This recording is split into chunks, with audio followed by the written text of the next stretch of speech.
All right, part number 2 on the gas laws. So we just got done talking about Boyle's law, which is pressure and volume. That's these two. Then we had Charles's law, which was volume and temperature. And then we had Gay-Lussac's law, which was pressure and temperature. So I have all three things in there. It's all dependent upon which ones I end up using. Okay? Now there is a law called the combined gas law where we take all three of these laws and we put them together. And that law happens to be, it's actually PV over T equals PV over T. Okay? And in reality, inside of this combined gas law are all three of the laws, Boyle's, Charles, and Gay-Lussac's. Right? And I'll show you a way in which you can figure them out one at a time. The first one, Boyle's, you got to think about that balloon. Boyle's was the first one.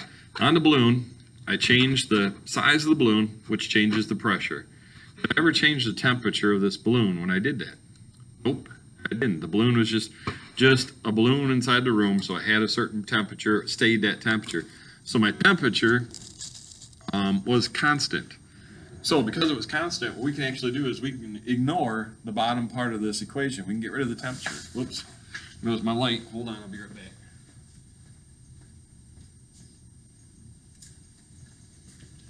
There we go. Well, the sensor knows I'm still here.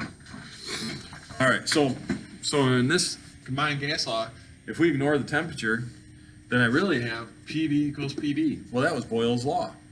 Now, why can I ignore the temperature? Well, the temperature stays the same. And mathematically, oh gosh, this is math. If I divide both sides of an equation by the same number, if it was 100, this one was 100, that one was 100, would that affect the problem at all? No, because it's both the same on both sides, so it isn't going to. So we can actually leave that out. So we can take the temperature out and we get Boyle's law. Now after this, actually, we go to Charles's law. And Charles's law, what happens in this one is, now it's volume over temperature. And pressure stays the same. Right? And with pressure staying the same, we can get rid of the P and we get V over T. And that's Charles's law. The third one, Gay-Lussac's law, which was the aerosol can. That one, the volume, the size of the can doesn't change. So we can get rid of V and we get P over T equals P over T. Now, I'll give you a way to help this to make it work. If you always write it as PV over T, then if you remember that Boyle's law, and it's kind of ironic because these guys go in alphabetical order. You got Boyle's, Charles, Gay-Lussac's. Right? That's alphabetical, B, C, G, L. If you remember that Boyle's, you're going to take away the T. So if I take away the T, and then after that, then what it does is it goes clockwise. If you follow the clock, the next letter on this thing clockwise would be the P. So to do Charles's law, you take away the P. And then we go around to the next one, which the next one would be the V. So Gay-Lussac's, you take away the V. And then that actually gives you all three of the equations. So get rid of the T, I get Boyle's law. Get rid of the P, I get Charles's law. Get rid of the V, and I get Gay-Lussac's law. Okay. So let's do an example I think was in your notes. So this is now, we got a balloon. Let me get rid of my chart. Up here, we'll clean this out for the last one. So we got a balloon with a volume of 3.5 liters at 800 millimeters of mercury and 23 degrees Celsius. It's placed in a room at 35 degrees Celsius and becomes 820 millimeters of mercury. What is the new volume? Oh my goodness, there's a whole lot of information there. So let's go through this. We got a balloon with a volume of 3.5. So the volume is 3.5 liters. It's 800 millimeters of mercury, that's pressure. And it's 23 degrees Celsius. Then it says that we change it into a different room. We put it in a different room and it all of a sudden goes up to 35 degrees Celsius. It's a hot room. And the pressure goes up to 820 millimeters of mercury. And we want to know what's going to be the new volume of that balloon. So there's all my information. Right, so this time we got P, V, and T. We got all three things. So what I have to do is I have to put it in this equation up here. We're going to use all three of them together. So I'm going to end up with 800 here because here's my P1, there's V1, there's T1. So P1 is 800, V1 is 3.5, T1, oops, we got to change these temperatures. 273 is 296 Kelvin, and this one becomes 308. So my temperature is 296. Then on the other side, I got a pressure of 820, V is what we're trying to find out, and then my temperature is 308. Then all we have to do is cross multiply and solve this one, and we get this volume to be 3.55 liters. So actually that balloon goes, yeah, it goes a little bit bigger, that's all. It doesn't get very much bigger at all. All right. So that's what the combined gas law. Combined gas law puts them all together all at one time. Now there's the last one on here is a thing called the ideal gas law. What the ideal gas law is it's really looking at a gas that is absolutely perfect. Okay? It's a perfect gas. And what we find is that all gases that are out there, as long as they're a gas, then they do follow, and they are ideal. They are perfect. They do follow the three laws, actually all the laws. They follow Boyle's, they follow Charles, they follow Gay-Lussac's, and they follow the combined gas law. That's what makes them ideal gas laws, or ideal gases, because they do follow them. But one issue in regards to the ideal gas law is that according to the ideal gas law, a gas should always be a gas, no matter what. But unfortunately, we know that if we take the temperature of a gas and lower it far enough, we can actually make every gas into a liquid, and we can make every gas into a solid ultimately. According to the ideal gas law, not supposed to be able to do that. They aren't supposed to become a liquid or a gas. They should stay being a gas all the way down to 0 Kelvin. They won't do that. So that's one of the problems with the ideal gas law, is because these gases do turn into liquids and solids. But otherwise, we still accept this thing as true, because as long as they're a gas, they follow all these rules, all these equations that we just talked about.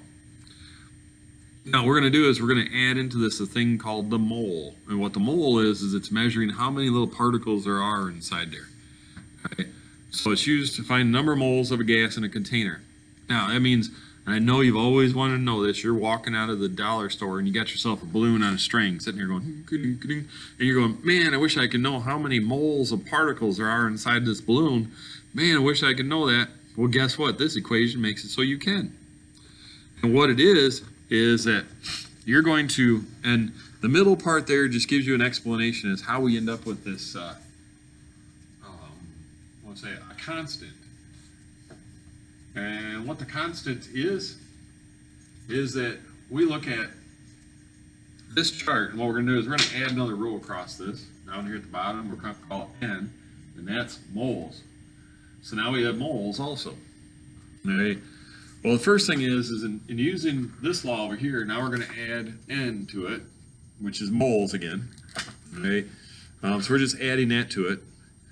And we're going to assume one side of this equation is an ideal gas. And if it's an ideal gas, then that means it has some specific things that are present on it. And one of the things would be is that the ideal gas, there would always be 1 mole of that gas. And 1 mole of gas at STP, ooh, that takes us back. STP is standard temperature and pressure. Well, standard temperature is 0 degrees Celsius. And standard pressure, if we're talking atmospheres, is 1 atm. All right, and then we know that if I have a gas that's at standard temperature and pressure, it takes up 22.4 liters. Ooh, so all these are standard measurements.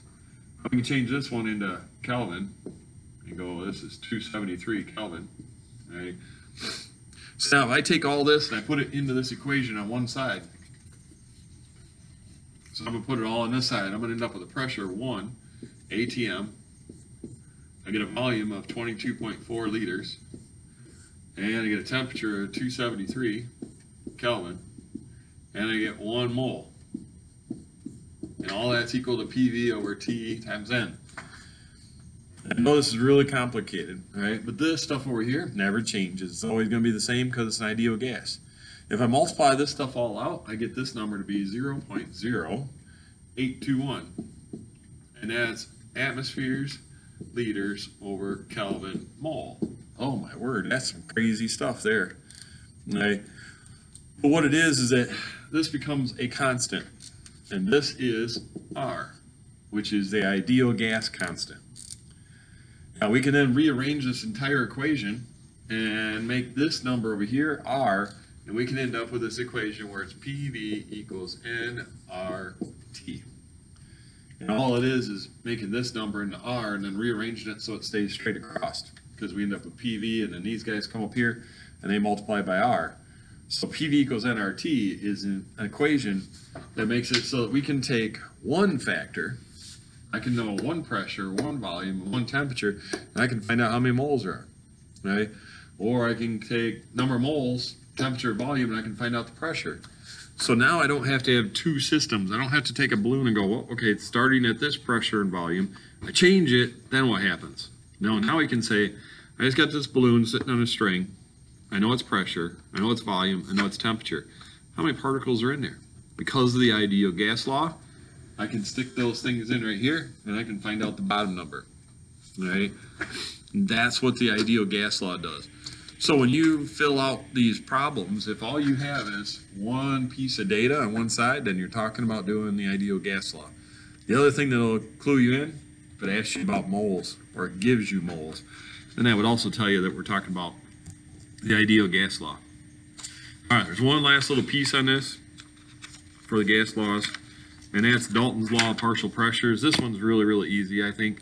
All it really is that if you have a canister that's got multiple gases in it, each of those different gases exerts a different pressure. And all we have to do is add all those pressures up. That gives me the total pressure inside the canister. So the one that's in there, it shows you PO2, PN2, and PHE. And it gives you three pressures, and if you add all those pressures up, that gives you the pressure total. All right, with the pressure total is 93.4 kilopascals. The second one, letter C, there is it gives you the total. It gives you the pressure for the O2, it gives you the pressure for the N2, and it wants to know what's the pressure of the HE. Well, now I just got to add up the two of those, subtract it from 32.9, and I get the pressure for the helium is 3.3. Right? Some really actually very simple math on that one. You're just adding up all the pressures inside. I will tell you, if you want to be a welder, that's actually something that you'll be involved with. My son does welding, and he uses a special kind of welding gas. It's a mixture of two different gases, and it's all about the two pressures that are of those two gases to get the right welding consistency that he wants, so he gets a really, really strong weld. So it is something that is used in real industry out there. All right, well, that finishes up our gas laws. So we'll see you next time. Have a great day.